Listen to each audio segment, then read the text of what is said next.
Okay. Let's talk baseball. Okay, let's talk baseball. Go ahead. Did you get? I was watching Ponce run around second. Did you get so excited that you weren't holding him up? Looked like your hands were like flailing. I was waving him. You waving him? I was waving because of this. I saw the center fielder turn his back. Yeah. And usually when you turn your back and make a throw, you don't make it perfect. He made it perfect. Demas was going all the way. Yeah. Because the ball's in front of him, but I'm waving him. But the way we try to teach guys is that if the ball's in front of you, you're the coach. So I thought he could make it. He thought he could make it. We were wrong. I'll take the blame. Okay, they just beat you on a good play there. Opening night, usually there's jitters, there's whatever, but this is a well-played, crisp game, it seemed. There's a lot of jitters. Yeah. There's Really? a lot of jitters. Yeah. But it wasn't alley ball. No, I don't like alley ball. No, believe me, there's jitters. Guys are hyperventilating all through the dugout. No, we almost needed to bring in an oxygen thing because guys, hey, I'm telling you, unless you've been out there doing it, we've been playing in front of crowds of like 6 and 4 people. 6 and 4. Yeah, 103 days in a row. There's no people to come to the game.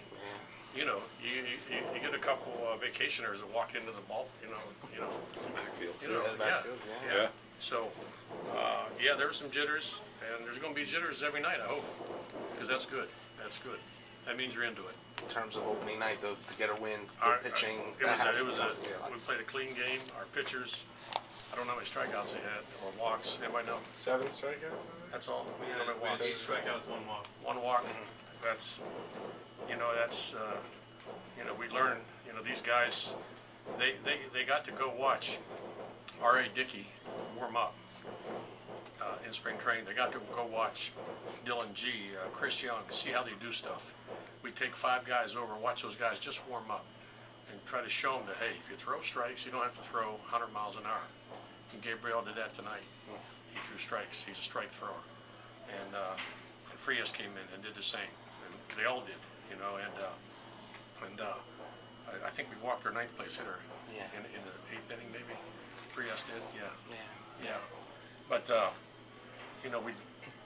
Val, pitching coaches have all been preaching to him. Watch these guys across the river.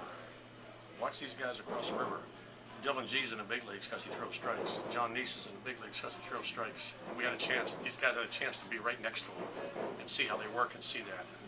Hopefully, some of it has rubbed off because that's the way you win at any level. You throw it over, and you catch it. You mentioned jitters, but defensively, on your side, very solid game. Yeah, I was really happy.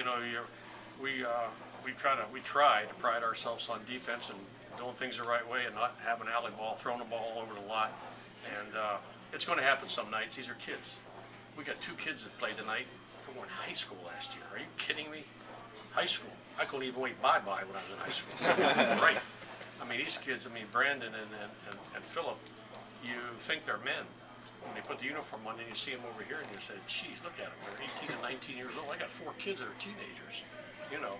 I got a grandson. I have a grandson that's older than 12 guys on this team. A grandson. So either I'm old or they're young or both.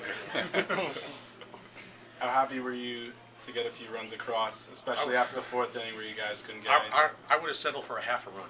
I mean, the way things were going, we had chances. We had bases loaded. We had a guy on second a couple times, and just couldn't get a big hit. We had good at bats there when the guy got a little wild, but Sanchi hit the ball hard. P.D. hit the ball hard. I think Cole Frenzel, that's the best he swung the bat the whole spring. He hit a ball that maybe might have got out of here on a normal park. That first one he hit, and a sac fly, but he had good at bats. If you have good at bats, good things will happen. And he was aggressive.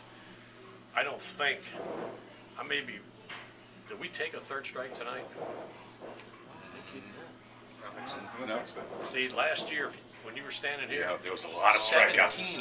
17 strikeouts, and about 12 of them were taken. So I credit all that to Bobby Malik. He's done a great job of teaching our hitters, hey, 2 strikes, widen the plate. If you're going to swing, if you're going to go down, swing it, don't take it. I'm more happy with our offense about that, and because this has been a progression all spring. Don't be taking pitches. Don't be taking pitches. 2 strikes. So tonight they did that. Obviously, Coach, you talk about the inexperience of some of these guys. This is probably the youngest roster in Cyclones history, but someone like Brandon, who obviously comes here without expectations as a first-round pick, Brandon, you know, in what kind of role do you serve in kind of mentoring him and trying to help him deal with those types of expectations? You know, he's such a good kid, and he's so beyond his years. Honestly, I just watch him and admire him, and I wish every kid could have his attitude, because it's special. He's above special. I mean, he's an 18-year-old kid. He's out there, or 19, whatever the heck he is. He's out there playing at night. He came in here like a big leaguer and stood at the top of the stairs and shook everybody's hand. 40 guys. He's 19 years old. That's what veterans do in the big leagues. That's what veterans do. They wait in the clubhouse for the whole team to come in. He did it tonight.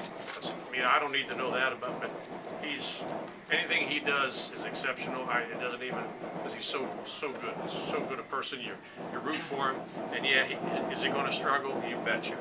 You betcha he's going to struggle. But you know what? As somebody once told me, Muhammad Ali was the greatest of all time, but he did not win every round. And that's what I tell the guys. You're not going to win every round. You're going to get beaten. You're going to get knocked down. Now you got to bounce back. How good can Brandon be as he continues to develop as a player? Well, just, you know, I told somebody today, it's not like you leap from being a high school kid, then you leap to be a big leaguer. It's a grind. It's a long way. David Wright, I believe, I checked this out just for kicks. David Wright was drafted out of Virginia high school, and he spent 4 full years in the minor leagues.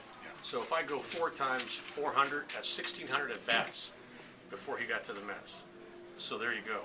And Brandon, that's the path you have to follow. I mean, that's a great guy to follow. And not only as a character, I mean, they're both A+ characters. But David Wright, as great as he is, took him 4 years because he was a high school player. And it's going to take Brandon some time, but he's going to be a dandy. He's going to be a dandy. What do you think you guys are going to need to do when you do have those scoring situations to make sure you take the most out of it? Pray. And really cash it. That's what I do. I pray. I pray for a broken bat, something over shortstop. Is it a patient approach? Is it just trying to get the best at bat? Well, you know what? It's like 2 things. You want to be patient. Our whole philosophy is get a good pitch to hit. Don't swing at a ball that you can hit but you can't drive. So the kids get up there and they're thinking, okay, I need to get on base, my on base percentage, and I need to take a pitch. And all of a sudden, it's 2 strikes and you're out. So it's like I used to say about that soldier who's in the foxhole. And there's smart aggressive and dumb aggressive. And the dumb aggressive soldier in the foxhole, he jumps out, he charges the enemy, and they shoot him dead. Boom. And at his funeral, they say, boy, he was aggressive, but he's dead. And the smart aggressive guy, he sort of waited till things died down, and then he went. See? So you got to be smart aggressive. You just can't go out there charging. And this is what our young guys have to learn to do. With Vander Heiden obviously coming out and closing, is that the role that you envision for him? Obviously, you're going to do it by committee. It's funny. I've done a lot of reading. I'm not a big. I'm a reader of real things, and I read about all our pitchers, and I've read that he's a 1-inning pitcher. He was a closer, and so he automatically for tonight he's the closer. Now tomorrow he'll get a day off, and I got another guy, Beck Wheeler, or maybe Jeremy Gould, or somebody who's been in that role before. But I've read that he was a closer in college, and I told him, I said, you like to come in and when the game's on the line? He says, yes, sir. That's all I need. You did a nice job. We did a great job. Yeah. And like you say, the first night, that radar gun, you might as well blow it up because they're going to throw harder. They're so amped up. I bet you they throw 3 to 4 miles harder than they normally do on both sides. Because they're kids. You know, they're kids. You got to remember they're kids. So what's the most important thing now? Turn around, have to go to Staten Island. What are you guys going to need to do to continue? Well, I'm going to hope we have 40 guys here. I'm going to hope they all make the bus on time. and we all jam into our bus and we get over there and back. That's my goal without losing anybody. I mean, when you got 40 guys, you know, it's like that, did you ever go on those tours and they tie the kids together with a rope? Yeah. Well, and the guy got a flag. Sounds like preschool. And the guy has a flag. Well, that's where we're going to be on the road when we go to a restaurant because it's easy to lose one, I'm telling you. And in Brooklyn, you don't want to lose them. Nope. Because some of these kids have never been to a building more than 1 story. So. Well, good luck for tomorrow.